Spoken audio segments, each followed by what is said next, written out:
नमस्कार, मैं हूं दीपक चौरसिया। बड़ी खबर बनती जा रही है, कंगना बनाम महाराष्ट्र सरकार। कंगना के दफ्तर को तो गिरा दिया गया, फ्लैट भी गिराने की तैयारी हो रही है, लेकिन दाऊद के आखिरी पते पर मेहरबानी क्यों? महाडा और बीएमसी की। अब कंगना वर्सेस महाराष्ट्र सरकार की लड़ाई आर पार की होती जा रही है, क्योंकि पहले तोड़फोड़ और अब पुलिस में शिकायत। इस वक्त की बड़ी खबर आपको बता दें, मुंबई में कंगना रनौत के खिलाफ शिकायत दर्ज की गई है। मुंबई के विक्रोली थाना में कंगना के खिलाफ शिकायत दर्ज की गई है। उद्धव के खिलाफ बयान को लेकर एक केस दर्ज हुआ है। कंगना के खिलाफ पुलिस में शिकायत दर्ज की गई है और यह कहा गया है कि कंगना रनौत उद्धव को बदनाम कर रही हैं। कल कंगना रनौत ने संजय राउत का नहीं बल्कि उद्धव ठाकरे का नाम लिया था। उन्होंने कहा था, आज मेरा घर टूटा है, कल तेरा घमंड टूटेगा। इस तरह से कंगना रनौत ने सीधे सीधे शिवसेना के सुप्रीमो उद्धव ठाकरे को निशाने पर ले लिया है और अब उनकी ये लड़ाई कंगना बनाम शिवसेना बन गई है। पहली बार शिवसेना को इस तरह का चैलेंज मिला है मुंबई के अंदर। दो तस्वीरें आप देख सकते हैं। ये विक्रोली थाने में शिकायत दर्ज की गई है, कंगना के खिलाफ केस दर्ज किया गया है। पहले ऑफिस तोड़ा और उसके बाद केस दर्ज कर दिया गया है। जाहिर सी बात है, शिवसेना भी चुप बैठने वाली नहीं है, लेकिन जिस तरह से कंगना को कल देशव्यापी समर्थन मिला था और लोग ये बात करने लगे थे कि दाऊद पर तो आप मेहरबानी करते हैं, बाकी लोगों पर मेहरबानी करते हैं, अनिल परब पर मेहरबानी करते हैं, प्रताप सरनाइक पर मेहरबानी करते हैं, दाऊद पर मेहरबानी करते हैं, मनीष मल्होत्रा पर मेहरबानी करते हैं, पर कंगना का दफ्तर तोड़ देते हैं। सवाल उठने के बाद भी शिवसेना ने अपने तेवर नहीं नरम किए हैं और इस वक्त एक और बड़ी खबर आ रही है। कंगना के खिलाफ कार्रवाई पर संजय राउत को अब भी कोई अफसोस नहीं है। अब से कुछ देर पहले उन्होंने कंगना पर हुई कार्रवाई को लेकर बड़ा बयान दिया है। कंगना के दफ्तर पर एक्शन से शिवसेना का लेना देना नहीं है। भले से संजय राउत ये कह ले, पर सब जानते हैं शिवसेना में सत्ता पर कौन है और शिवसेना सुप्रीमो के इशारे के बिना, संजय राउत के इशारे के बिना बीएमसी में पत्ता भी नहीं मिलता। उनका कहना है बीएमसी ने कंगना के दफ्तर पर कार्रवाई की है और इसका शिवसेना से लेना देना नहीं। पर राउत जी, आपकी ये बात कौन मानेगा? हमारे लिए अब वो शिवसेना का विषय नहीं है, वो बीएमसी का विषय है। आप बोलेंगे अब बीएमसी में शिवसेना की सत्ता है, वहाँ एक लीगल डिपार्टमेंट है। आप उस बारे में आप वहाँ के कमिश्नर, वहाँ के मेयर से बात कर सकते। वो कह रहे हैं कि आप कमिश्नर से बात करें, मेयर से बात करें, पर हमने जब भिंडी बाजार में दाऊद के अफ्रीकी पते का मुद्दा उठाया था तो कल देश की बहस में 8:30 से 10 बजे तक और उसके बाद भी लगातार हमने बीएमसी की मेयर को भी फोन किया, किशोरी जी को, और बीएमसी के कमिश्नर को भी फोन किया, महाडा के अधिकारियों से भी बात करने की कोशिश की, लेकिन सभी लोग अपने फोन स्विच ऑफ करके बैठे थे। लेकिन संजय राउत की बात गले से नहीं उतरती कि ये बीएमसी की कार्रवाई है, उनसे बात करें, क्योंकि सब जानते हैं बीएमसी पर शिवसेना का कब्जा है। और इसी मुद्दे पर अब से थोड़ी ही देर बाद बॉम्बे हाईकोर्ट में सुनवाई होगी। बीएमसी की कार्रवाई पर हाईकोर्ट ने आज सुनवाई रखी है। कल हाईकोर्ट ने बीएमसी की कार्रवाई पर रोक लगा दी थी। इससे पहले कंगना के वकील रिजवान सिद्दीकी ने यह मुद्दा भी उठाया था कि 30 सितंबर तक कोरोना के चलते अवैध निर्माणों पर रोक का आदेश है हाईकोर्ट का, और इसके चलते क्यों कंगना का अवैध निर्माण तोड़ा जा रहा है, ये भी एक बड़ी बात थी। इसीलिए बीएमसी को कल तुरंत कार्रवाई रोकने के निर्देश हाईकोर्ट ने दे दिए थे और अब इस मसले पर आगे की सुनवाई होगी। बॉम्बे हाईकोर्ट ने तोड़फोड़ पर रोक लगा दी थी और अवैध निर्माण पर हाईकोर्ट की सुनवाई से पहले बुलडोजर चला था। हालांकि कंगना के वकील ने यह भी बताया था कि मेरी सुनवाई 12:30 बजे कोर्ट के अंदर होनी है, आप कृपया कार्रवाई को 12:30 बजे तक के लिए मुलतवी कर दें। लेकिन कल बीएमसी ने ऐसा करने से इनकार कर दिया था और बॉम्बे हाईकोर्ट की सुनवाई अब से ठीक 50 मिनट बाद यानी 3 बजे शुरू हो जाएगी।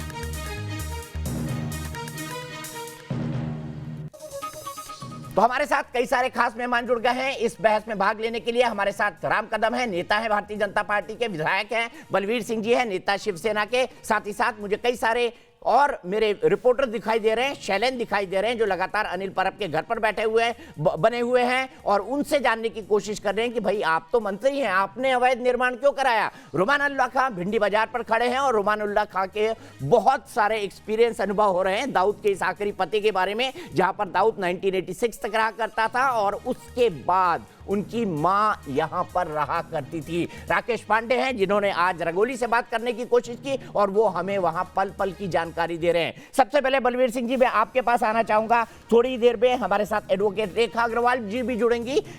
बलवीर सिंह जी समझ नहीं आ रहा, दाऊद की भिंडी बाजार की इमारत के लिए तो महाडा और बीएमसी हाईकोर्ट के अंदर कहती हैं कि हमारे पास अफसरों की कमी है, हम इसको नहीं गिरा सकते, जबकि ये इमारत C1 कैटेगरी की है, जीर्ण शीर्ण हो चुकी है, जर्जर हो चुकी है। ये क्या है, ये क्या है? लेकिन कंगना को के घर को आप, उसके दफ्तर को 24 घंटे में गिरा देते हैं। दाऊद पर मेहरबानी और कंगना पर यह अत्याचार क्यों? बलवीर सिंह जी जवाब दीजिए। देखिए, जो कंगना जी का मकान है इसमें बहुत आंशिक रूप से तोड़फोड़ की गई है और वो बीएमसी ने की है और उसका उत्तरदायित्व भी बीएमसी पर है और बीएमसी उसको बताएगी कि हमने क्यों तोड़ा है। बीएमसी स्वायत्त शासी संस्था है और उसको अपने स्वतः निर्णय लेने का अधिकार है।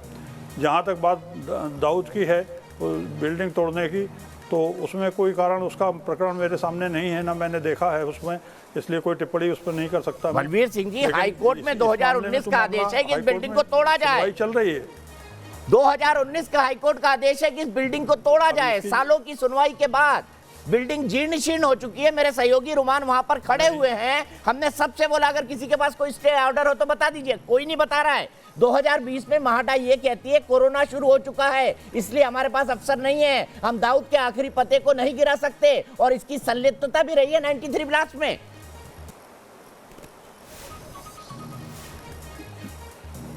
लेकिन इस बात की जानकारी हमें नहीं है, ना मैंने रिकॉर्ड उसका देखा है।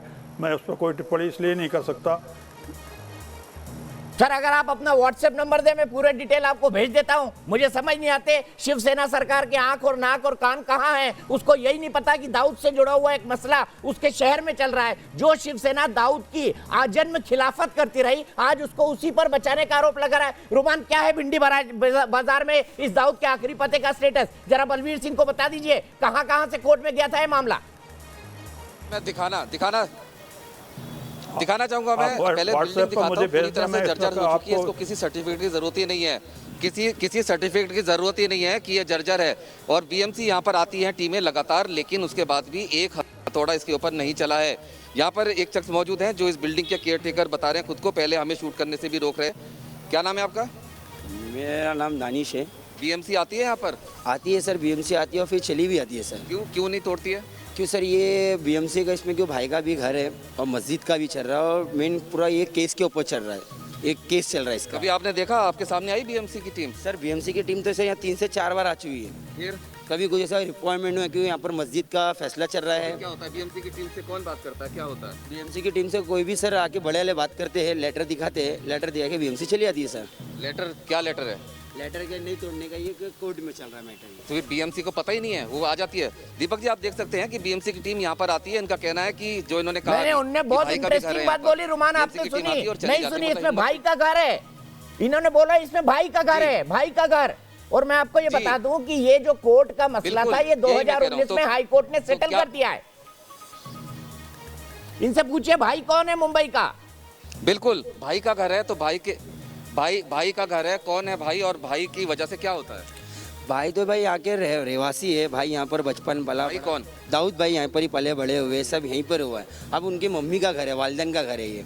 तो यहाँ पर जो वालिदैन का घर है बीएमसी से भी हो चुका है। जो बीएमसी की टीम आती है, कभी हथौड़ा लेकर आई? हाँ, हथौड़ा लेके आई, फिर क्या हुआ? चली गई। हाँ, चली गई। क्यों चली गई? अब वो तो नहीं मालूम सर क्यों चले गए। लेटर दिखाते हैं फिर चले जाते हैं। यहाँ पर 2-3 जन आ जाते हैं। बिल्कुल, इस इमारत को मैं दिखाना चाहूंगा। और सीधे तौर पर जैसा कह रहे थे कि बीएमसी की टीम में अधिकारियों की कमी है, लेकिन साफ कह रहे हैं कि कई बार बीएमसी की टीम आई, हथौड़ा लेकर आई, लेकिन चली गई। क्यों चली गई? घर की वजह से। किसका घर? भाई का घर है, भाई के घर और टेनेंट लोग का भी घर है। भाई का घर है तो भाई के घर पर बीएमसी कैसे हथौड़ा चलाएगी? ठीक है। और रुमान, मैं आपको बता दूं, बीएमसी और महाडा दोनों की जिम्मेदारी है इसको गिराना। आड़ोस पड़ोस के लोग लगातार शिकायत कर रहे हैं कि ये बिल्डिंग कभी भी गिर सकती है। भिंडी बाजार, आप बताइए कितना कंजेस्टेड इलाका है, और अगर ये बिल्डिंग गिरती है तो कितनों की जान खतरे में होती है। बिल्कुल कंजेस्टेड है, मैं दिखाना चाहूंगा आपको। बहुत ही कंजेस्टेड इलाका है। मैं आपको दिखाना चाहूंगा, ये तो बिल्डिंग का एक हिस्सा है जो थोड़ा ऊपर देख सकते हैं, सारा गल चुका है, सारी गलियां हैं। लेकिन जो सामने का हिस्सा है उसको बल्लियां लगाकर रोक रखा है। आप देख सकते हैं कि लोहे के पाइप और बल्लियां लगाकर, मैं सामने का हिस्सा दिखाना चाहूँगा कि किस कंडीशन में है। अगर ये बल्लियां और लोहे का पाइप ना हो तो ये इमारत कब की धराशायी हो जाए। इसके अंदर दुकानें हैं, आप देख सकते हैं। फ्रंट का मैं दिखा रहा हूँ, और बेहद ही कंजेस्टेड इलाका है। सीधे तौर पर लोगों की जान से खिलवाड़ है। लेकिन भाई का घर है, अब भाई का घर है तो वहाँ पे बीएमसी क्या करेगी? हथौड़ा लेकर आएगी और फिर साइड से चली जाएगी। दीपक जी, ये पूरा वो मुसाफिर खाना जिसे कहते हैं, जिसमें ये सेकंड फ्लोर में दिखाना चाहूँगा, ऊपर का सेकंड फ्लोर जिसमें लोहे की रेलिंग लगी हुई है, इसमें दाऊद इब्राहिम रहा करता था अपने परिवार के साथ में। और ये नीचे का इलाका है, इसमें भी लोग रहा करते थे। अब इसमें कुछ लोग रहते हैं, इसके केयर टेकर हैं। और साथ ही साथ आप देख सकते हैं जो मैंने दिखाया कि यहाँ पर दुकानें भी हैं और यहाँ पर लोग भी बैठे रहते हैं। सीधे तौर पर लोगों की जिंदगियां खतरे में हैं, लेकिन बीएमसी को नजर नहीं आती। ठीक है रुमान, एक मिनट रुकिए, एक बड़ी खबर आ रही है रुमान, मैं आपको एक सेकंड के लिए रोकूंगा। एक बड़ी खबर आ रही है, उद्धव ठाकरे से मिलने मातोश्री पहुंचे हैं संजय राउत। बलवीर सिंह जी देखिए, बोल रहे भाई का घर है कौन तोड़ेगा। उद्धव ठाकरे से मिलने मातोश्री पहुंच गए। बलवीर सिंह जी, आपको नहीं लगता संजय राउत ने हरामखोर शब्द के लिए देश से माफी मांगनी चाहिए, कंगना से माफी मांगनी चाहिए? जवाब दीजिए बलवीर सिंह, फिर आऊंगा दाऊद की इमारत पे। देखिए वो मैं कल उसका विजुअल देख चुका हूँ, वो मुझे दिखाया गया था, लेकिन उन्होंने संजय राउत जी ने कंगना रावत का कहीं नाम नहीं लिया है उसमें। सर, तो कंगना रावत ने तो उन्हीं ने कहा, न्यूज़ नेशन के कैमरे पर संजय राउत ने हरामखोर कहा है। क्या एक महिला को गाली दिया जाना शिवसेना सही मानती है? वही शिवसेना जो शिवाजी महाराज के आदर्श पे चलती है और उनकी कहानी माता जीजाबाई के बिना अधूरी है। दीपक जी, शाम को वो मुझे दिखाया गया था वो, और शाम को मुझसे पूछा गया था, लेकिन उसमें कहीं भी कंगना राउत का नाम नहीं लिया है उन्होंने, संजय राउत जी ने। ठीक है, एक मिनट, मैं प्रोड्यूसर को रिक्वेस्ट करूंगा, कि संजय राउत का हरामखोर वाला बयान निकालकर बलवीर सिंह जी को सुनाया जाए। बलवीर सिंह जी को फ्रेम में रखिए, संजय राउत का पुराना बयान सुनाइए। वो बयान उन्होंने कंगना राणावत पर सवाल पूछे जाने के बारे में दिखा था। पूरा बयान सुनवाइए बलवीर सिंह जी को, पूरा बयान।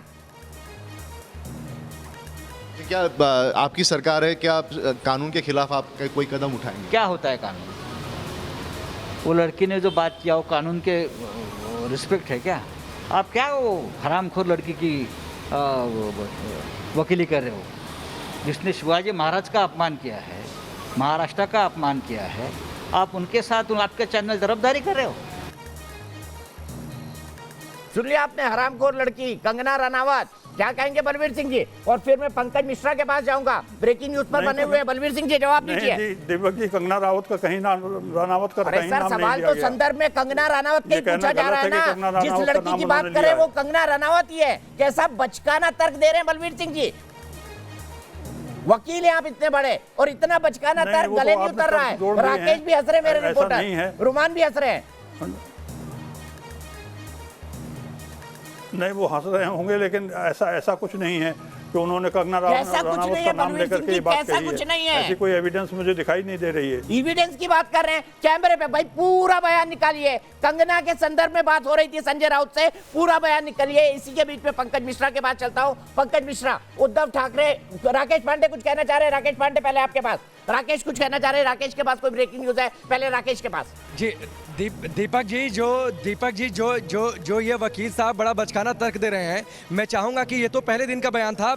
आप प्रोड्यूसर से ये कहिए कि दूसरे दिन का बयान, जब विकास श्रीवास्तव ने उनके घर पर उनसे बातचीत की थी और उनसे कहा था क्या आप कल के शब्दों के लिए माफी मांगेंगे जो कंगना रनौत के लिए आपने गाली दी। बोले मैं माफी नहीं मांगूंगा, अगर कंगना माफी मांगती है तो मैं सोचूंगा। वहां पर ये बात और इनको साफ हो जाएगी। मैं चाहूंगा वो बयान भी आप सुनवाइए। दोनों बयान में जो ऊपर पे बैठे हैं, राकेश ने बहुत अच्छी याद दिलाई है। राकेश उस वक्त एंकरिंग कर रहे थे। मैं चाहता हूं संजय राउत का पहले दिन का बयान पूरा निकाल के बताया जाए और अगले दिन जब विकास श्रीवास्तव ने उनसे बात करी थी वो भी पूरा निकाल के बताया जाए। विकास में आऊंगा, सीधे चल रहा हूं इस वक्त पंकज मिश्रा के पास। पंकज मिश्रा मातोश्री से जुड़े हुए हमारे साथ।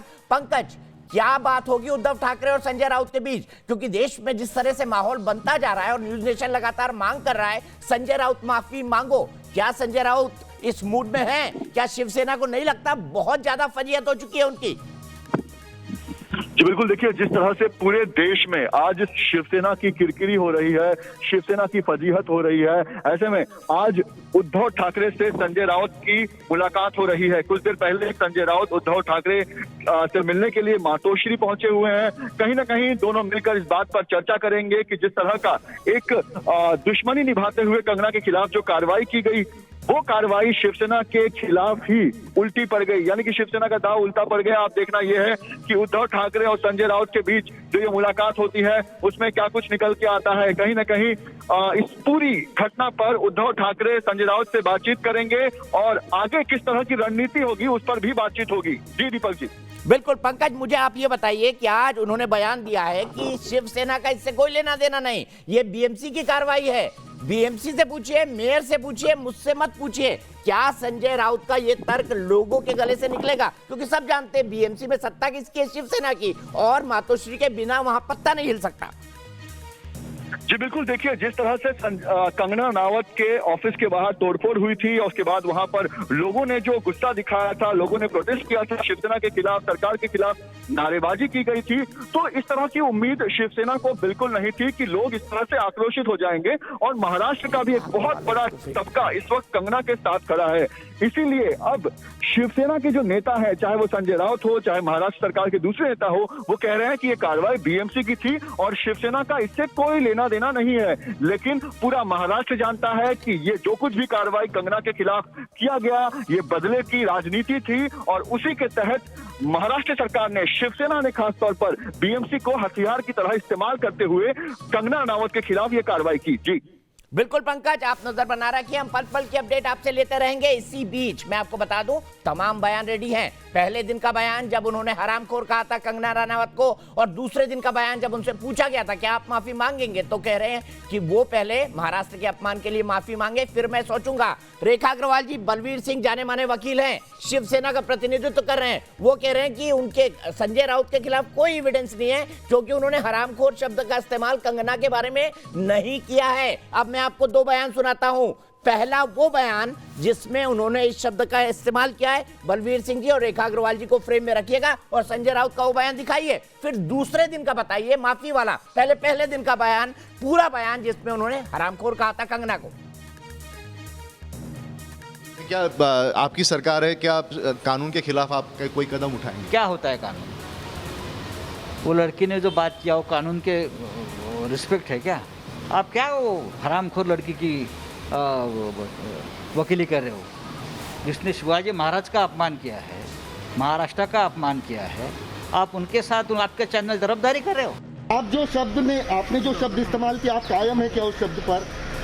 वाकई कंगना रनावत के लिए उस किस्म के शब्दों का इस्तेमाल होना चाहिए था। अगर मुंबई के बारे में, महाराष्ट्र के बारे में कोई भी व्यक्ति जो मुंबई में रहती है, मुंबई में खाते हैं, पीते हैं, मुंबई में बड़े होते हैं, कोई भी व्यक्ति के बारे में बोल रहा हूँ मैं, अगर मुंबई के बारे में, मराठी मानुष के बारे में इस प्रकार का अभद्र भाषा का इस्तेमाल कोई भी करता है, कोई भी अगर हमारे में से कोई करता है, तो मैं भी यही कहूँगा, महाराष्ट्र की माफी मांगो, मुंबई की माफी मांगो। आप पूछ लिए मतलब सर, आप माफी नहीं मांगेंगे, तय है सर, ये तय है कि आप माफी में नहीं मांगेंगे। राउत तो बलवीर सिंह जी, अब भरोसा हो गया आपको? कंगना को हरामखोर कहा है संजय राउत ने? नहीं, ये दोनों स्टेटमेंट कोरिलेट नहीं हो रहे हैं। अरे रेखा जी, जवाब दे दीजिए इनको।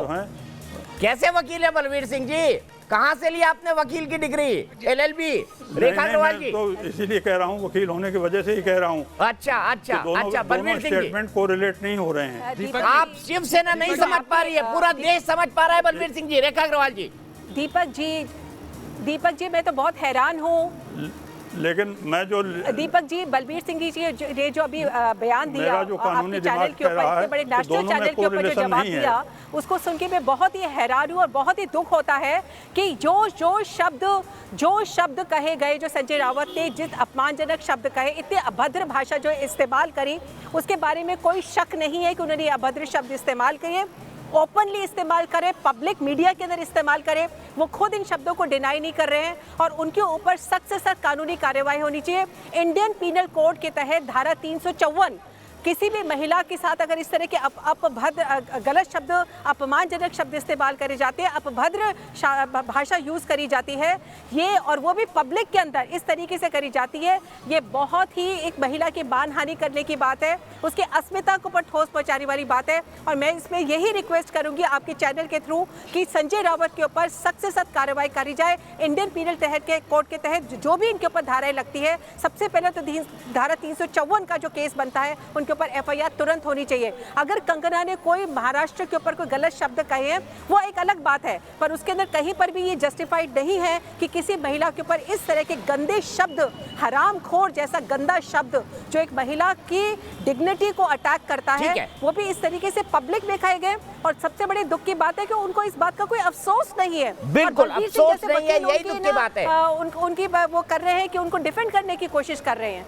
ठीक है, मैं यहाँ पर एक ब्रेक के लिए रुक रहा हूँ। बलवीर सिंह जी जवाब तैयार रखेगा, क्योंकि विकास श्रीवास्तव भी है यहाँ पर जिन्होंने दूसरे दिन सवाल पूछा था, राकेश पांडे भी है जो लगातार उस दिन एंकरिंग कर रहे थे, रुमान उल्लाह खां भी है और शैलेंद्र सिंह भी है जो आपके मंत्री अनिल परब के घर खड़े हुए हैं और उनका घर भी अवैध रूप से बना हुआ है। तो देखिए कंगना रनावत को लेकर ये लड़ाई बढ़ती जा रही है शिवसेना और कंगना रनावत के बीच। कंगना रनावत के समर्थन में देश का एक बड़ा हिस्सा खड़ा हुआ है। हिमाचल के मुख्यमंत्री खुद कह रहे हैं, महिलाएं निकल कर आ रही हैं और कह रही हैं लगातार हमने जितने भी शो किए एक हफ्ते के दौरान, सभी महिलाओं का एक सुर में कहना है कि संजय राउत का हरामखोर शब्द का इस्तेमाल करना बिल्कुल गलत है, संजय राउत को माफी मांगनी चाहिए। कंगना का घर गिराया गया क्योंकि थोड़ा सा 10-20% कुछ अवैध निर्माण भी नहीं था। उन्होंने जो मास्टर प्लान सबमिट किया था उसमें टॉयलेट का इस्तेमाल एक लॉबी के तौर पर कर लिया। लेकिन ऐसे भी मंत्री हैं जिनके घर जो हैं वो अवैध निर्माण से बने हुए हैं। ऐसे एक मंत्री अनिल परब के घर मेरे सहयोगी शैलेंद्र मौजूद है। शैलेंद्र,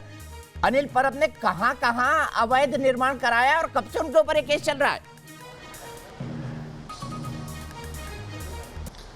देखिए, इस वक्त मैं महाराष्ट्र के परिवहन मंत्री अनिल परब के घर पर हूं और जो आरोप अनिल परब पर लग रहे हैं उनके दफ्तर को लेकर आरोप लग रहे हैं। कहा जा रहा है कि एक जो उनके घर के सामने ही एक बिल्डिंग है, 57 और 58 नंबर की बिल्डिंग है और उसके बीच का एक हिस्सा था जिसे ये बताया जा रहा है कि वहाँ पर अवैध कंस्ट्रक्शन जो है वो अनिल परब ने करवाया है। उसको लेकर हम यहाँ पर पहुँचे हुए हैं। हम तकरीबन 3 घंटे से यहाँ मौजूद हैं। अब मंत्री जी का काफिला लगभग तैयार हो चुका है, किसी भी वक्त मंत्री जी यहाँ से निकल सकते हैं।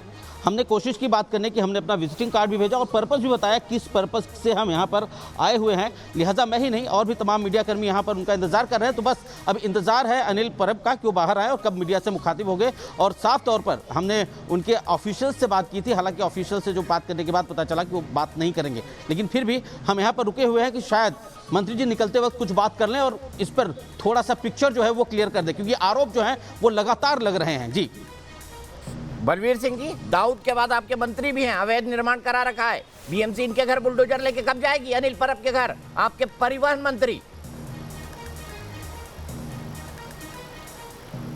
अब वो स्थिति मुझे नहीं मालूम है।